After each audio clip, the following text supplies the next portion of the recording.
هل يمكن أن يكون هذا الرقم صحيحا؟ كيف يمكن الاحتفاظ ب36 مليار دولار؟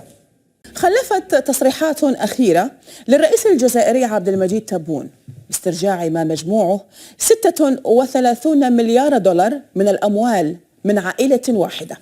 تلك التصريحات أثارت جدلا واسعا بين الجزائريين، منهم من يقول إنها خطوة كبيرة ومن بينهم لم يصدق ذلك الرقم.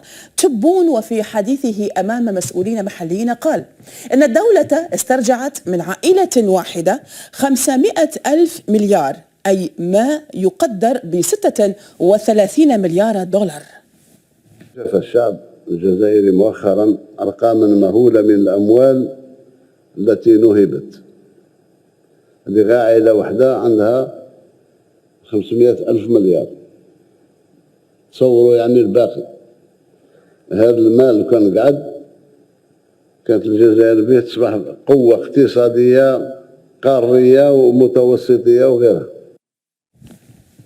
ذلك التصريح مشاهدينا جاء ليحدث جدلا واسعا بين الجزائريين وإشادة وتشكيكا في نفس الوقت. مثلا رئيس عبد المجيد تبون كان قد وجه نداء أخيرا للفاسدين من أجل رد الأموال المنهوبة من الدولة، وأعلن عن اكتشاف مبلغ مهول لدى عائلة واحدة من الفاسدين. احنا اليوم جندين أكثر مما مضى لمحاربة هذا الفساد وما تبقى من الفساد.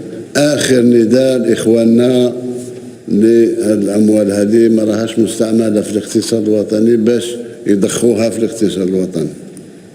أعطينا ألف ضمان باش الأموال هذه ما تجيش تفسد الاقتصاد وتخلق التضخم باش تشارك في التنمية الوطنية. هذا آخر نداء إخواننا هذا. لقد اكتشف الشعب الجزائري مؤخرا أرقاما مهولة من الأموال التي نهبت. هذه عائلة واحدة عندها 500 ألف مليار، تصوروا يعني الباقي. هذا المال كان قعد كانت الجزائر به تصبح قوة اقتصادية قارية ومتوسطية وغيرها. هل يمكن أن يكون هذا الرقم صحيحا؟ كيف يمكن الاحتفاظ ب36 مليار دولار؟ كتلة واحدة، فلنفرض أنها كاش من أوراق 100 دولار. المليون دولار هذا هو المليون دولار فقط، حجمه بهذا الحجم. يمكن أن تضعه في خزانة، جميل، لديك مليون تحفظه في الخزانة. لنفرض أنها 100 مليون دولار، هذا هو حجمها، كبيرة، تحتاج لحاوية شحن بحري على سفينة كي تنقل. أما بالنسبة للمليار هي 1000 مليون، هذا هو 1000 مليون.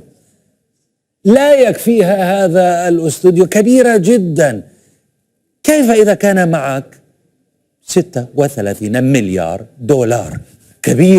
كبيرة، اختفيت أنا هنا، لا يمكن عدها، لذلك يصعب تصديق أن هذا المبلغ كاش. اذهبوا من هنا.